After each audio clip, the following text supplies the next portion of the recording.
মেমারিতে মুখ্যমন্ত্রীর নির্দেশ অমান্য। কাঠগড়ায় মেমারি টিএমসি পরিচালিত পঞ্চায়েত প্রাপকদের থেকে টাকা নেওয়ার অভিযোগ। বাংলার বাড়ি প্রকল্পে প্রাপকদের থেকে টাকা নেওয়ার অভিযোগ। পঞ্চায়েতের তরফে নেওয়া হচ্ছে 500 থেকে 1000 টাকা। আর এই ঘটনা জানাজানি হতেই নড়ে চড়ে বসেছে ব্লক প্রশাসন। ঘটনা তদন্তে নির্দেশ দিয়েছে জেলা শাসক। অভিযোগকারী কি বলেছেন শুনুন। আমার নামে বাড়ি এসেছে। আমি গরিব মানুষ, আমি বাসন মেজে খাই। আমার ছেলেও নেই, স্বামীও নেই, কেউ নেই আমার। পঞ্চায়েতে টাকা দিয়েছে এই কারণে যে সেকেন্ড ইয়েতে টাকা ঢুকবে না, তার জন্য।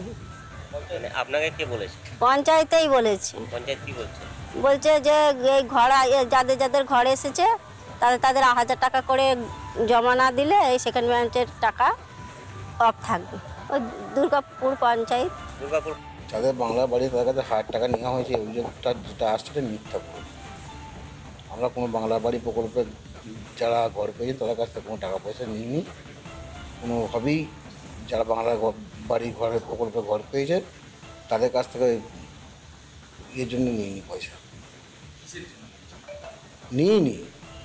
ঘর যাবো তার জন্য টাকা দেবো কেন?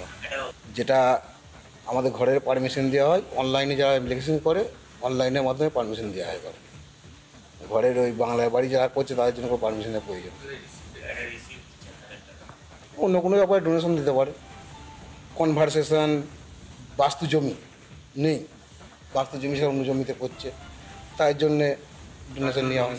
তবে আইন মেনে দুর্নীতি করতে হয় তা তৃণমূল কংগ্রেসের কাছ থেকে শেখা উচিত। সাধারণ মানুষের জন্য ডাইরেক্ট বেনিফিশিয়ারি যে টাকা আসছে সেই টাকাও পঞ্চায়েতের যে উন্নয়নের নাম করে আদপে যে কার উন্নয়নের টাকাটা নেওয়া হচ্ছে সেটা সাধারণ মানুষ থেকে শুরু করে প্রত্যেকের কাছে খুব স্পষ্টত এবং বারবার আমরা অভিযোগ করে আসছি। পঞ্চায়েতের উন্নয়ন খাতে আদপে টাকাটা যাচ্ছে না, এটা যাচ্ছে তৃণমূল কংগ্রেসের উন্নয়ন খাতে, পকেট ভরাবার জন্য উন্নয়ন খাতে এই টাকা ব্যবহার করা। যোজনার যে আবার কাটমানি পঞ্চায়েত এবং একদম আইন কানুন মেনে যে কাটমানি নেওয়া হচ্ছে, এটাতে আবার প্রমাণিত হয়ে গেল যে উনি মুখ্যমন্ত্রী হিসেবেও ব্যর্থ।